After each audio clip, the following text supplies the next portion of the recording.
Hello దోస్తులు, welcome to Avika wines. పిసినారి Radhamma series part 3తో మీ ముందుకు వచ్చేసాం.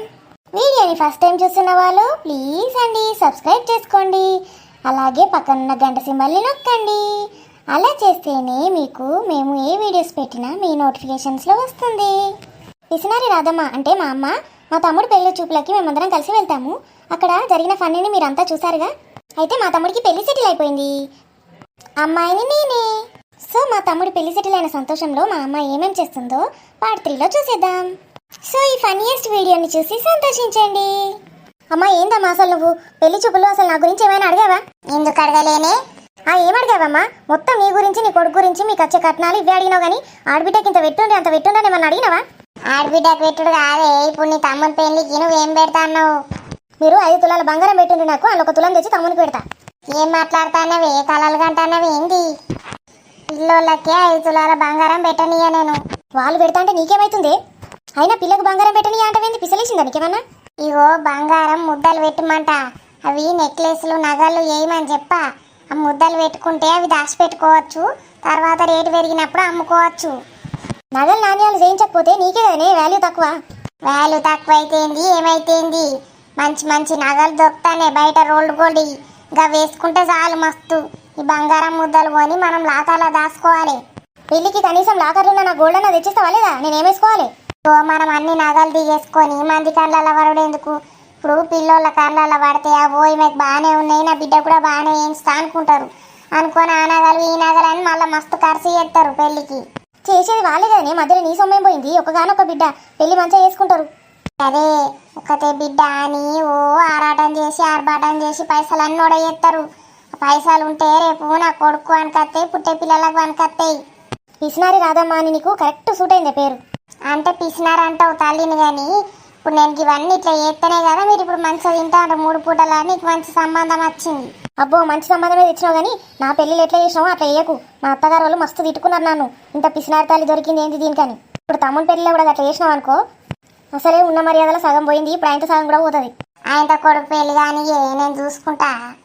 ఏమేవ్ మా దోస్తు ఫోన్ చేసిండే, అమ్మాయి కూడా అబ్బాయి మస్తు నచ్చిండట, మరి ఎంగేజ్మెంట్ పెట్టుకుందామా ఏమంటారు అని అడుగుతున్నారు. ఎంగేజ్మెంట్ అద్దని చెప్పినా నేను. అందరిని పిలిచి వాళ్ళందరికి తిండి ఖర్చు అట్లా వేస్ట్. ఎంగేజ్మెంట్ అంటే ఆడబిడ్డ ఉంటే చాలు, మనం పోదాం, మనం పోయి మనకి ఏమైనా స్పెషల్స్ తెప్పి అని తిందాం అద్దాం, అంతే. గదే ఎంగేజ్మెంట్. అయ్యో ఒక్కగానొక పిల్ల కాదే, వాళ్ళు మంచిగా చేసుకుందాం అనుకుంటారు కావచ్చు. గదే చెప్తానా నేను, ఫస్ట్ నుంచి గదే చెప్తానా. దేవుడా నన్ను మాట ఎవరు వింటారు? ఒక్కగానొక్క పిల్ల అని మొత్తం ఖర్చు పెడితే ఆ పిల్ల గుట్టే పిల్లగాళ్ళకి అద్దా ఇక.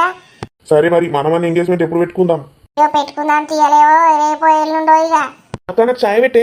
పెడతారా ఏంద్రా గింత లేట్ కలిసినావు? కలలు అనుకుంటా కూర్చున్నావులే కొత్త పెళ్లి కూతుర్ని. కలలు గంట కానీ తీయలేవి, అవి ఫ్రీయేనా? పైసలు అడుగుతాడు ఎవడన్నా? అమ్మా నేను సినిమా కోతనే. ఫ్రీగా గట్టనే కలలు అనుకుంటా కూర్చోరా అంటే సినిమా కోత అంటే వేంద్రా నువ్వు? నా తలకాయ నాశనం చేయకే, నాకు టీ పెట్టే అక్క. పెడతారా? కూర్చో, ఒక నిమిషం కూర్చో. నీ పెళ్లి గురించి మాట్లాడతాను. పిల్లనైతే నీకు మంచిగా నచ్చింది కదరా, నాకేం పెడతావు చెప్పు పెళ్లిలా? పెళ్లిలో ఏం పెట్టుడు గోల తర్వాత కానీ ఇవాళ టీ లేదు ఏం లేదు, అసలు మన ఇంట్లో వంటనే లేదు. ఏందే పెళ్లి సెటిల్ ఎవరైనా పార్టీ చేసుకుంటారు, నువ్వేందుకు ఉపవాసం ఉండమంటావు అందరినీ? ఏమనుకుంటాను గి రాదమ్మంటే మన అన్ని గట్లనే ఉంటాయి. నేనైతే బయటపై ఫుల్గా గుమ్ముతా, మీరు ఏమైనా వేసుకోండి. అరే మెంటలోడా, నీకోసమేరా నేను మొక్కుకున్నా దేవునికి ఇవాళ గుడికి వస్తామని. గుడికి పోదామని మొక్కాలి కానీ ఇంట్లో అందరం ఉపాసం ఉంటామని, మేము ఉపాసం ఉంటామని నువ్వేందుకు మొక్కుడే? కావాలంటే నువ్వు ఉండు ఉపాసం. ఉపాసం ఎవరు ఉండమన్నారా నిన్ను? ఎవరిని ఉండమంటలే ఉపాసం. ఇవాళ ఇంట్లో వంట చేసు లేదని చెప్తాను. అమ్మ ఏంది నువ్వు ఇంకా నయ్య మాయన వస్తానడు ఇవాళ, వద్దు రేపు రండి అని చెప్పిన. వంట చేయకుండా ఏం తింటామే? గుడి ముందట కూర్చొని అడుక్కుందామంటున్నావు ఏంది? గుడి ముందట కూర్చొని అడుక్కుంటే పుణ్యమేని, మంచి ఐడియానే చెప్పినావు కానీ ఇవాళ రేపు బిచ్చగాళ్ళకి ఎవరు ఎత్తలేరు పైసలు, గుళ్ళల్లో కూడా అసలుకే ఎత్తలేరు. నీ అమ్మ ఏందే నువ్వు నీ టార్చరు, కొంచెం సంతోషంగా ఉండని. ఇవ్వాల నాన్న పెళ్లి సెటిల్ అయింది, దానికి జాబ్ వచ్చి 5 ఏళ్ళు అవుతుంది, ఇప్పుడు సెటిల్ అయింది పెళ్లి, ఇప్పుడు కూడా సంతోషంగా ఉండని ఎవావే. మనకు సంతోషం కలిగినా ఏం కలిగినా ఫస్ట్ దేవుని దగ్గర పోవాలి, గుడికి పోయి మన అన్ని వంచుకోవాలి, అప్పుడే మనకు దేవుడు మంచి ఇస్తాడు. స్వాతి తిండి తినకపోతే నీరసం కూడా ఇస్తాడు ఆ దేవుడే. అలా తిండి తినకపోతే అంటే వేంద్రా, మనం గుడికి ఎందుకు పోతాన్నాం అనుకుంటున్నావు? గుడిలో ఇవాళ అన్నదానం ఉన్నదట. అబ్బా ఆ దేవుడికి కూడా నీ పిసినాతనం మంచి అలవాటైంది. నువ్వు గుడికి పోదాం అనుకున్నప్పుడే అన్నదానం పెట్టిండా? నేను పోతా అంటే అన్నదానం పెట్టుడేంది? నేను మొక్కుకునుడే అట్లా మొక్కుకున్నా. అన్నదానం పెట్టిన రోజు నేను గుడికి వస్తా అని మొక్కినా. పెళ్లి సెటిల్ అయితే నువ్వు గ్రేట్ అమ్మా. మరి నేను 2 కొబ్బరికాయలు కొనుకొస్తా. ఓ ఏందే గట్ల వస్తాను? నువ్వు కొబ్బరికాయలు లేమని ఎవరు చెప్పిండ్రు? లేకపోతే కొబ్బరికాయలు లేవద్దానే? కొబ్బరికాయలు ఆడ మస్తు కొడతారు అందరూ, అవన్నీ వేస్ట్ ఎందుకు? మనం రాంగ 5 తెచ్చుకోవాలి. రేపటి కొబ్బరి చట్నీకి అవుతుంది, ఇంట్లో వంట కూడా వేసుకోవచ్చు రేపు దాంతో. గుళ్ళే ఎత్తుకొచ్చుకుంటాడు ఎవడన్నా కొబ్బరి ముక్కలు ఎవడిత్తలేడా? ఎందుకు ఇయ్యారు? ఇప్పుడు నువ్వు 20 రూపాయలకు కొబ్బరికాయ 40 రూపాయలు పెట్టి 2 పట్టుకొస్తావు, అందులో 2 ముక్కలు అయ్యగారే తీసుకుంటాడు. అదే నువ్వు ఇప్పుడు గుడికి పోయినాక 20 రూపాయలు నువ్వు దేవునికి ఇచ్చినావు అనుకో, 20 ఎందుకు 10 రూపాయలు అయ్యగారికి ఇచ్చినావు అనుకో, 2 కొబ్బరికాయలు అయ్యగారు అనగానే కవర్ నిండా 5-6 వేసి ఇస్తాడు. నాకు ఇంట్లో ప్రాఫిట్ ఉంటుందా అందులో ప్రాఫిట్ ఉంటుందా? కూసో, అందరం కలిసి పోదాముండు. దేవుని దగ్గర ప్రాఫిట్ లాస్ చూస్తే నీకు దేవుడు మంచి చూపించుతాడు. నీకు ఏ దేవుడు ఏంలో చెప్పిండు? ఎప్పుడు భగవద్గీతలు చెప్పిండా నువ్వే కొబ్బరికాయ కొట్టాలి అని తెచ్చుకోవద్దని? అబ్బో మా అమ్మనైతే ఇట్లాంటి ప్రవచనాలు మస్తు ఇస్తుంది. నీకు చెప్పిండా? ఏ దేవుడు చెప్పిండా? ఏ పుస్తకంలో చెప్పిండు చెప్పు నాకు. నాకేం లేదు, మనం ఎట్లా చెప్తా అట్లా చేసుకున్నాడు. ఇగో ముందే చెప్తానా, ఇవాళ అన్నదానం ఉన్నదని చెప్పిండ్రు. మనం అందరం టైంకి పోయి దర్శనం చేసుకొని మంచిగా కడుపు నిండా అన్నం తిని రావాలి. కొంచెమే తిన్నా, నేను ఎక్కువ తినలే, మళ్ళీ రాత్రి వంట చేయను లేదు, చెప్తాను ముందే. అమ్మ మరి నాకు వచ్చినాక ఆకలి అయింది అనుకో, ఏం చేద్దామే? ఆకలి అయితే ఏందే, కొబ్బరి చిప్పలు పట్టుకొచ్చుకుంటాం కదా, అందులో నుంచి ఒకటి తీసుకొని తిను. ఏం పోతుంది, ఏం భాగ్యం. మిగిలిన వాటితో రేపు పచ్చడి చేసుకోవచ్చు. మరి నాకు ఆకలి అయితే నేనేం చేయండి? కొబ్బరి చిప్పలు నేనైతే తినా. తినానంగానే నీకు ఇంకోటి చేసి పెడతా అనుకుంటాను ఏంది?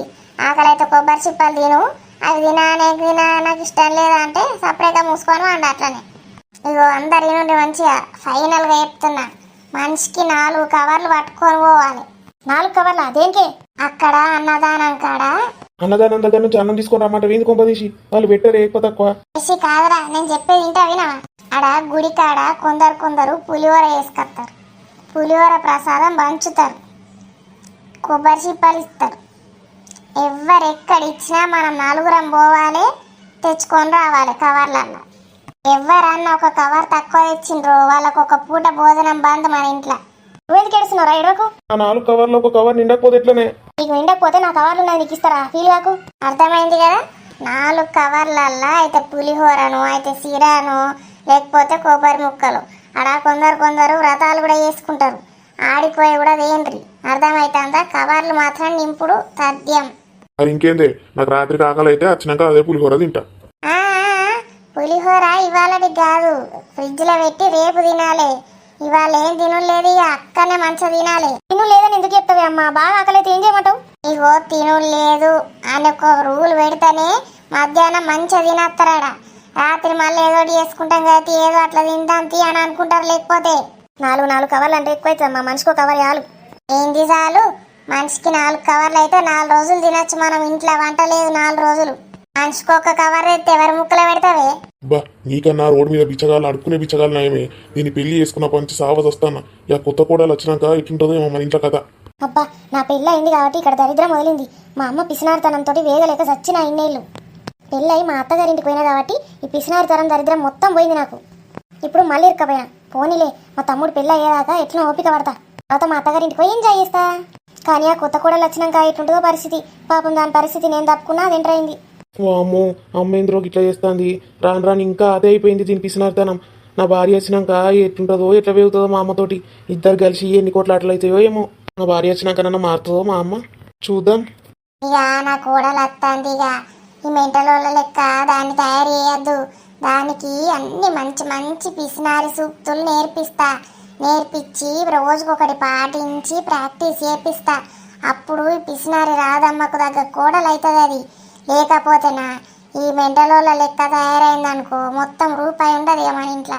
ఎన్నాళ్ళ సంది చెప్తున్నాను నేను, ఈ అలవాటు ఎవ్వరికి రాలే. నా పిల్లలకు పుట్టినప్పటి నుంచి చెప్తాను, వాళ్ళకి అలవాటు రాలే. ఇక నా మొగుని సంగతి తెలిసిందే. ఇక సరే మరి ఎంగేజ్మెంట్ అని ఎప్పుడు పెట్టుకుందామో చెప్పే, నేను ఫోన్ చేసినప్పుడు చెప్తా. ఇగో మనం తెచ్చుకున్న పులిహోర మొత్తం ఒడిసినాక ఆ రోజు రాత్రి చెప్పుదాం రేపు ఎంగేజ్మెంట్ పెట్టుకుందామని. మనం ఎంగేజ్మెంట్కి అటు ఇటు తిరిగిపోయినాం అనుకో పులిహోర మొత్తం పాసిపోతుంది ఇంట్లో. పోతే వంతియలేవే నీకే తమ్ముడు, ఎంగేజ్మెంట్ కంటే ఎక్కువనే పులిహోర. దేవుని ప్రసాదం గట్లా అంటారా అని? పులిహోర దేవుని ప్రసాదం కాదా? అట్లా వారేస్తారా? తప్పైతే చెంపలేసుకొని అందరు ముగ్గురు. ఇగో బ్యాగు అందరూ మనిషికి 4 కవర్లు తెచ్చి ఇలా పెట్టుకోండి. ఎలా ఉంది దోస్తులు ఈ వీడియో నచ్చితే లైక్ చేసి షేర్ చేయండి. ముందు ఈ సిరీస్ ఇంకా ఫన్నీగా ఉండబోతుంది. Stay tuned. Thank you for watching this video. By by. See you in next video.